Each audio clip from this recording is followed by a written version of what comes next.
Dentre algumas das coisas mais bizarras que você descobrirá ao descortinar o véu que cobre a visão da grande massa, impedindo-a de conhecer a verdade por trás das máscaras dos líderes deste mundo, uma delas será o fato de que, de forma quase inacreditável, a elite ocultista é nitidamente submissa a mitos e lendas, e também a deuses mitológicos. Nada disto é por acaso, e tudo será devidamente explicado ao longo do tempo com as minúcias necessárias e no momento adequado. As lendas e mitos têm um fundo de verdade, mas são distorcidos quando contados às pessoas comuns, e suas distorções propositais são inculcadas através de filmes hollywoodianos, revistas em quadrinhos, livros, etc., pois há uma espécie de psyop por trás deste esforço repetitivo e sempre renovado, de geração em geração, que é, ao fim, a tomada de poder de forma inconteste. O Graal, por exemplo, é um mistério espiritual na tradição esotérica ocidental. Mas, ao contrário do que a maioria imagina, a lenda do Graal não é cristã. E sim, o Graal é uma história pagã que se tornou cristianizada, mantendo muito de sua imagem e simbolismo pagão.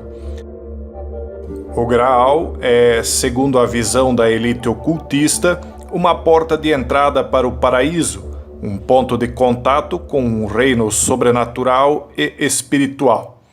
Bom, é a visão deles, não minha. O Graal, para eles, possui poder de cura ilimitado e torna possível uma apreensão direta do divino.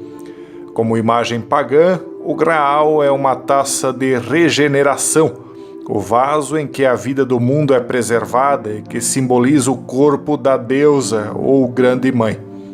Em sua forma cristianizada, distorcida para iludir as massas ocidentais especialmente, o Graal é o cálice usado por Cristo na última ceia e que guardou o seu sangue após a crucificação. Não se sabe se tal objeto realmente existiu ou existe e não há uma imagem definitiva dele. Mas, mais adiante, você perceberá como isto se conecta com a alta tecnologia que nos é apresentada hoje em dia, como a Smart Dust, a inteligência artificial, o Neuralink, etc. Mas cada coisa a seu tempo. Como mistério espiritual, o Graal, no mito distorcido para induzir os povos ocidentais a um comando das sombras que pretende emergir mais adiante, representa a regeneração por meio dos ensinamentos de Cristo. Na crença medieval, o sangue personifica a alma e, no caso de Cristo, até mesmo sua divindade. Mas esta é a versão para iludir os povos, para tentar enganar os cristãos especialmente, induzindo-os ao mito pagão. Existem várias versões da lenda do Graal. Os primeiros textos escritos apareceram no final do século XII e foram populares durante o século XIV, embora seja provável que a história tenha existido antes na tradição pagã oral.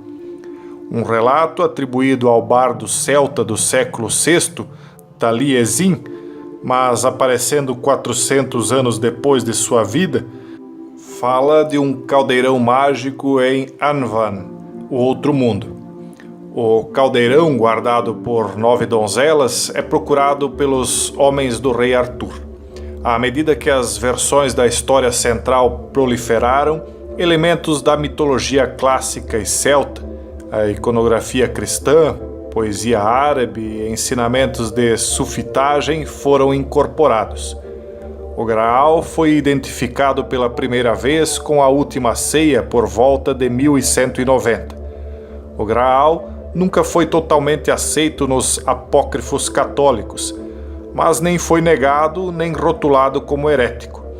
Provavelmente nunca foi totalmente aceito porque não pôde ser identificado com uma relíquia, embora a tradição sustentasse que a taça do Graal foi mantida escondida pela Ordem dos Cavaleiros Templários no castelo de Montsalvat, considerado como sendo Montsegur. Os Cavaleiros Templários tiveram e têm até hoje, agora sob outro nome e sob diretriz bem diferente, influência incomensurável no traçado do curso da história ocidental e, por consequência, mundial. As guerras mundiais já passadas e a que ainda virá têm conexão direta com este mito por eles propagado. O Graal tornou-se amplamente popular na tradição cavalheiresca medieval. Seus simbolismos foram absorvidos pelo esotérico Rosa Cruz, uma ordem de ritos secretos presente até hoje. De acordo com uma versão cristã da história do Graal, José de Arimateia é encarregado de preparar o corpo de Cristo para o túmulo. Ele obteve o cálice usado por Cristo na última ceia e, enquanto lava o corpo, usa o cálice para colher o sangue que escorre das feridas. Quando o corpo de Cristo desaparece do túmulo, José é acusado de roubá-lo e é preso sem comida. Cristo lhe aparece, põe o cálice aos seus cuidados e lhe ensina vários mistérios, inclusive a missa. José permanece vivo na prisão por uma pomba misteriosa que aparece todos os dias e deixa uma hóstia no cálice. Após sua libertação no ano 70, de acordo com uma versão, José viaja para a Grã-Bretanha, onde funda a primeira igreja cristã em Glastonbury, dedicado a Maria, que para o povo é dito ser a Maria, mãe de Cristo, mas que em oculto seria de fato a Virgem Negra, o que será explicado adiante com detalhes. No mito, ainda, ele consagra o Graal na igreja. O Poço do Cálice, em Glastonbury, também está associado ao Graal.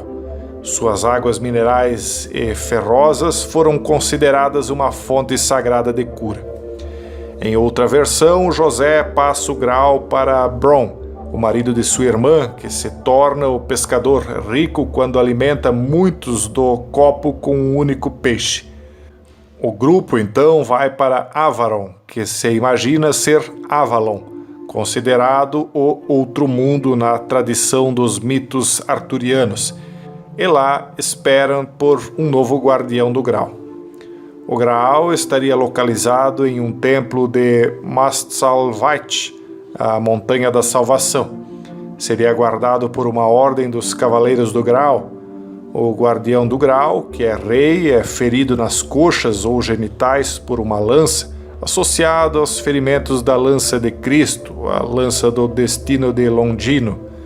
As causas dos ferimentos são variadas em cada mito, mas o resultado é que o reino murcha e se torna a terra deserta.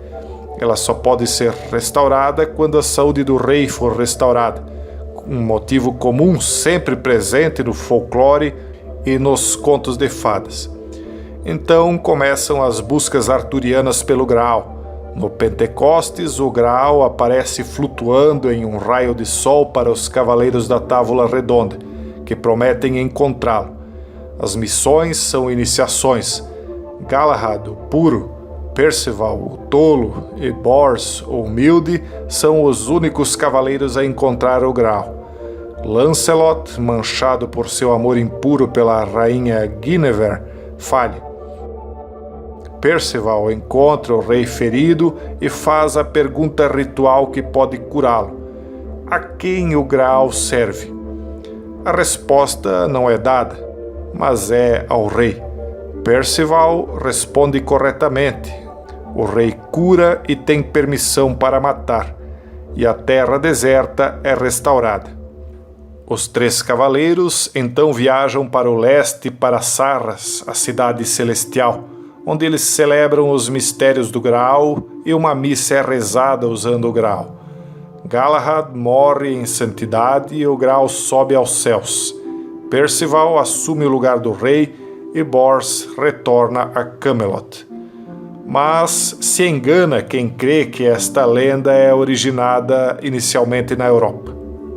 Ao contrário do que pensam os inocentes e sem instrução ao redor do mundo, os poderes milenares que são transmitidos de mão em mão no seio de famílias poderosas advêm de milênios atrás, e são estas mesmas famílias que desenham a última tentação da humanidade para os dias atuais, através de cultos à deusa, perfeitamente disfarçados dos olhos do povo comum. As origens da lenda do Graal podem ser encontradas no motivo antigo e universal do vaso sagrado como um símbolo de poder e a fonte de milagres. Esses vasos, símbolos femininos, estão na mitologia védica, egípcia e celta e em várias tradições de mistério. No budismo tibetano, um corolário é encontrado nos crânios humanos que representam vasos de transformação. Na alquimia, o Graal é representado pela pedra filosofal, um símbolo de unificação com Deus. O Graal também é representado por outros símbolos femininos, como um prato, um útero ou outra pedra. Uma versão da lenda, Parzival, finalizada em 1207 por Wolfram von Eschenbach, disse que o Graal era uma esmeralda que caiu da coroa de Lúcifer durante sua batalha com Deus e foi trazida à Terra por anjos. Carl Jung disse que a história do Graal permanece psiquicamente viva nos tempos modernos, ganhando destaque em tempos de necessidade coletiva.